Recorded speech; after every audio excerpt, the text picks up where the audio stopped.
You're about to experience a message from here at South Lake Church where we engage, grow, and share. So make sure to subscribe below and keep watching together as we engage, grow, share Jesus in our community relationships.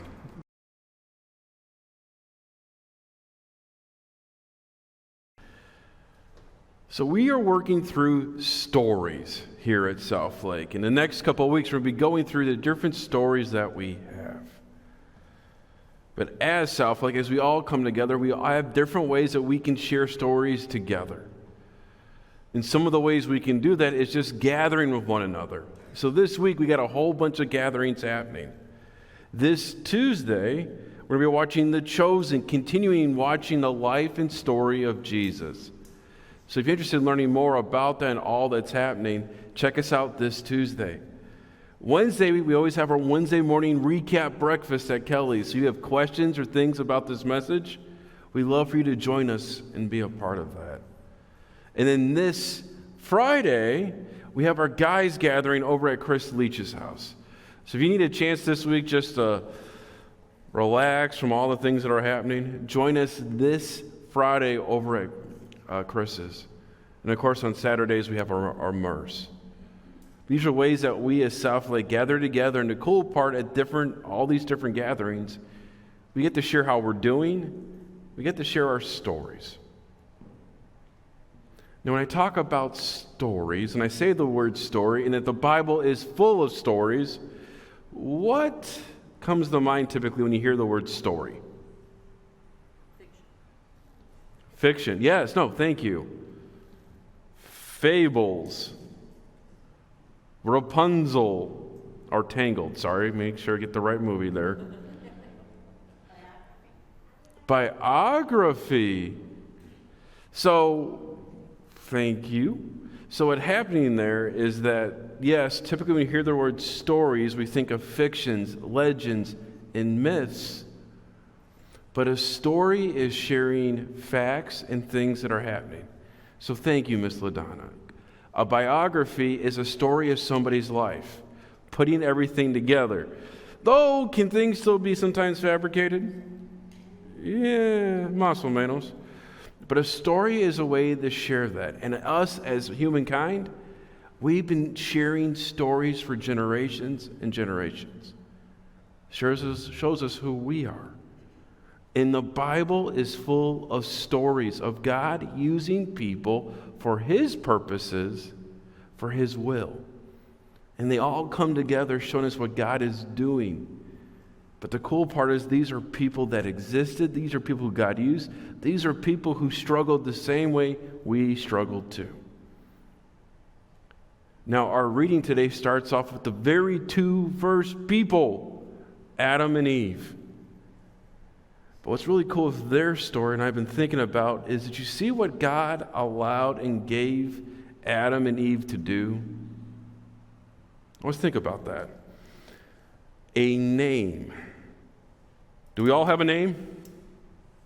Nobody here has just a barcode, right? At least not yet. At least not yet.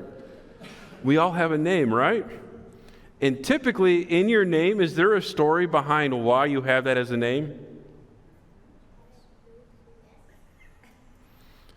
Well, Philip, I guess you're going to have to find the story out of your name later. Well, for some of us, like myself, my name comes from my father. For better or for worse, I love you, Dad, his story is a part of my story, which is why who I am and all goes there. For you as adults, especially parents, one of the first things you got to give your kids, one of the first things of many, was their name. You started off their story with who they are. Well, I'm a junior. I know somebody here is the fourth. There's different ways these stories come together. But not just parents get to name things. How about all of us? If you've had a pet, did you get to name your pet? Kind of. Yes. What are some of the names of your pets? Penelope. Duke.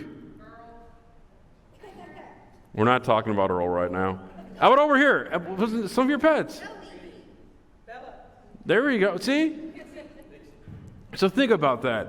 There are animals in our lives that we got to give names to be a part of our story.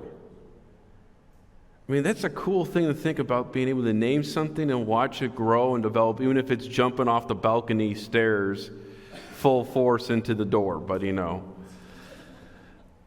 that's what's so cool. And my encouragement for you and for all of us as we keep reading now, not just this week, but going forward, how all of us have a story to share and be a part of this. So let's look at Adam and Eve. Who's here have heard the story of Adam and Eve before? All right? And what are they known for? Original sin. There we go. Good Lutherans here. Now, right? They ate a piece of fruit. It's been an interesting journey since. But the reason our reading was from Genesis chapter 2 is because it's good to go back and remember that Adam and Eve did have a purpose, not just the whole original sin thing. So let's take a look at that. So our reading today comes from Genesis chapter 2, and we see where we're at right now in the creation of the world of all things. God takes and makes a garden. And in the garden is a tree, the tree of life, but also this tree of good and evil. And then what? Knowledge. What did I say? Good and evil. There you go. So with that, this garden is surrounded by 4 different rivers. 2 of them are really famous rivers that still exist today, the Tigris and Euphrates. But the reason why this first part of our reading is so important is because as they put this and share this story, we have a place and a time. This is not a galaxy far, far away. This is not in a kingdom far off. This is a garden placed on earth around rivers that we even see even today. The purpose of this story is to let us know as we can go there, we could see it at that time. Going to verse 15. So the Lord placed man in the Garden of Eden to tend and watch over it. But he warned him, you may freely eat the fruit of the tree of the garden, except the tree of knowledge of good and evil. If you eat its fruit, you are sure to die. So think about that. And again, I know it's easier for parents to put this in perspective, but God made all things, made a specific, awesome place to put his person, Adam. What does he tell him to do? Okay, besides the don't, what does he tell him to do? Take care of it. Think about that. God made all this stuff, yet in a sense, he's saying to the man, go play with it. Have fun. As somebody who's now bought a house and watching a roommate and tell her, go have fun with the house, it's scary to let people to play with your things. And think about it. God made everything and said to man, this is for you. Tend it, be in it. I mean, how cool is that? That this story starts off of God saying, you deserve all of this. Now with that, he does say, don't eat the fruit of the one tree. So then the Lord said, it's not good for man to be alone, so let's make a helper just right for him. So the Lord formed from the ground all the animals, all the birds of the sky, and brought them to the man to see what he would call them. And the man chose a name for each one of them. I've been thinking about that with this week. Again, thinking about the fact that God created all things. Yet he left it up to Adam to name them. I mean, think about that being God sitting there watching. I wonder what he's going to say when he sees the platypus. I can't wait to see what he comes up with this one. Thank you. I'm glad I got some chuckles there. But my point being here is to think that God will allow man to be the one to say, you know what? This is what I'm going to call an elephant, a giraffe. There's a lot of times when we look at the stories of humankind, we think man has been evolving as far as being really dumb and now we're really smart. Though I'll make an argument this past year might show how dumb we truly are, how we struggle with life. But the point I'm making here, Adam now is both a botanist and a zoologist. He's naming things. Does that sound like somebody who's dumb? Does that sound like somebody who's a Neanderthal who can't even barely make fire? No, it sounds like somebody who's looking into the world and seeing these things. So that's a cool part. But the part I love is the idea that God would allow Adam to be the one to name it. Instead of saying, like most parents do, that's not called whatever, it's called a dog. And it has a name. Instead, God let Adam pick out these names. And the last piece I'm going to pick out when it comes to talking about names is the name Adam. The word in Hebrew is Adam, which means man. So that name is really interesting, a whole bunch about why Adam is called Adam and the meaning behind that. P's and Q's on Tuesdays, we can talk more about it. But we see Adam go into the garden and have fun, naming things, being a part, exploring it. Has anybody ever teared apart any of their electronics to see how it works? It's fun when you do that, but it's more fun when you connect it back together and it still works. A little bit. But that's what Adam's doing. He's exploring and seeing it. But there's a problem. What's the problem for Adam? He's alone. I'm going to use the word helper there. Pamela, you're so blessed to have Simon in your life. He doesn't have someone to be with him, a helper, somebody who's with him doing all this. And turns out, and for good reason, are the animals good enough to be the helper for a man? Nope. So the Lord caused the man to fall asleep, which there's an interesting context there. If you know the story of Jonah, that's a similar idea. Like, he knocked out Adam, and from there took one of the man's ribs, then closed up the opening. So in our reading, it says ribs. In fact, for most people, when you think of Adam, which bone do you think he uses to make Eve? His rib. But it actually is simply a bone from his side, is what the text actually says. That's it. And I believe that's really important when we look at who Eve is as we go further in the story, because God didn't take a piece of man that was from his head to say that the woman came from his head and therefore she's above him. But he also didn't take a bone from the foot to say that the man was above her. He made her at his side.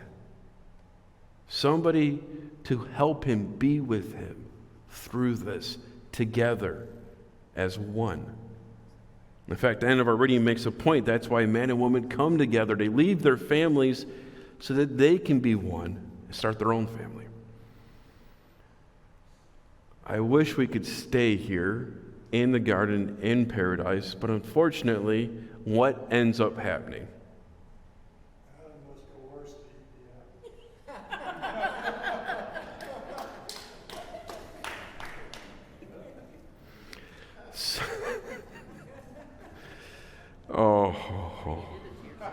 I'm not repeating that for everybody online. Let's just say, for those online, there's some elements of just being here in person.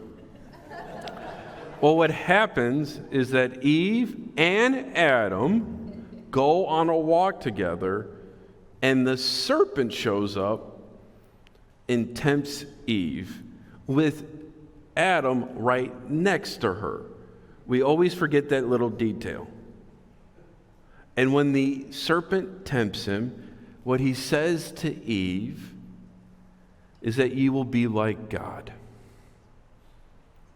I just spent a few moments talking about how Adam had a purpose, Adam and Eve, right, to be in the garden, to name the animals, to tend it, to be in God's creation, to live out God's purpose. And what does the serpent say? If you eat this fruit, you will be like God. You can create your own purposes, in a sense, is what he's saying. And the funny part is she says, Eve, well, God said we should not look at it, touch it, or eat it. Yet in our reading today, God simply told Adam to do what? That's right. So who do you think told Eve, don't look at it, don't even touch it? Not the serpent. Who do you think told Eve? Adam. So the first thing the guys messed up from God was the fact that just the one instruction. But that created doubt, which leads to the fall, which leads to Adam being cursed, the serpent being cursed, and even Eve being cursed. The breaking of relationships. But before all that's done, God says, but through you, Eve, through your offspring, your seed, a child will be born that will fix all of this. He will attack the serpent, and the serpent will attack him. But that is my promise. I will make things right. For those trying to follow along, that's in Genesis chapter 3. We're here today because Adam and Eve, for good, for worse, and we can laugh and joke and talk about the fruit, who's at fault for why the apple was eaten or the piece of fruit. But the point here is to say that God worked through two people that through all that brokenness promise, I will fix it. I will send my son. Which is why for the last 2 weeks during the Christmas season, we've been celebrating the birth of who? Jesus. And the reason why Jesus is so special, his birth, and why we do it together around Christmas, is because of these two, Adam and Eve. From their original story, God said, I will eventually make this happen. And that happened with the birth of Jesus. Now, it's not just his birth, through his life, but also his death. Guess who we get to have a relationship with again? God. Something that Adam and Eve had broken. As we're here today, as Southlake, it's really easy to ask the question then, if God knew all this, why did he let them eat the apple? And the answer is, I don't know. But what I do know is through these two broken people, God sent his son to make all things work. You and I are here today because of what they did.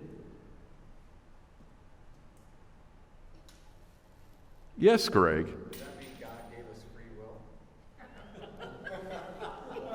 Or was this all towards his purposes from the get-go? But with all that, thank you, Greg, for paying attention of all things. We're reminded that's how he works together. So the question is, what does that mean for you and I? That if Jesus comes to be here, if he dies for you, if you have a relationship with God, if there's other people in your life, then what are we supposed to do with our story? Well, as Southlake, there's two things I want to share with you. First off, if you saw in the email today, and you'll see it again tomorrow, is that you can actually see what skills God has working through you for his purposes. It's an assessment for your gifts. And I promise you, if you were at another church and took an assessment that said you had no gifts, I promise you, you will be told some ways that God is working through you. Now, the reason why we're doing this together is because you are a part of the story of Southlake. We are here today because all of you are a part of this. All of you watching are a part of this. This is our story. And each of us has different ways that we can play a role with it. So the goal is, by taking this assessment, we can see ways that we together can continue to serve, not just here at Southlake, but beyond. And later this month, we'll have ways you can sign up to be part of other things if you're interested. But then in February, at the end, Pastor Lonnie's going to be coming in with a fellow guy I really likes. His name's Dion, to help teach how to tell your story. Because I know that can be intimidating to share with others, to talk about it, in case somebody decides to make a wisecrack in the middle of your message. But sharing our story is important. So in February, we're going to learn how to do that together. All that's paid for thanks to Southlake together. We want you to join us to learn how to share our stories, tell our stories, so others can experience it. So as we look at the story of Adam and Eve, as we look at all the things coming together, why did it happen? I don't know. But because of Jesus, I know your relationship and all of them was worth it because of his plan, his purposes. Amen? Amen. Thank you so much for taking time to experience the message here at Southlake. If you have time, make sure to subscribe right over here, but also check out other videos that are down right over here. Again, the Lord bless you this week, and thank you for checking out Southlake Church, where we Engage, grow, and share.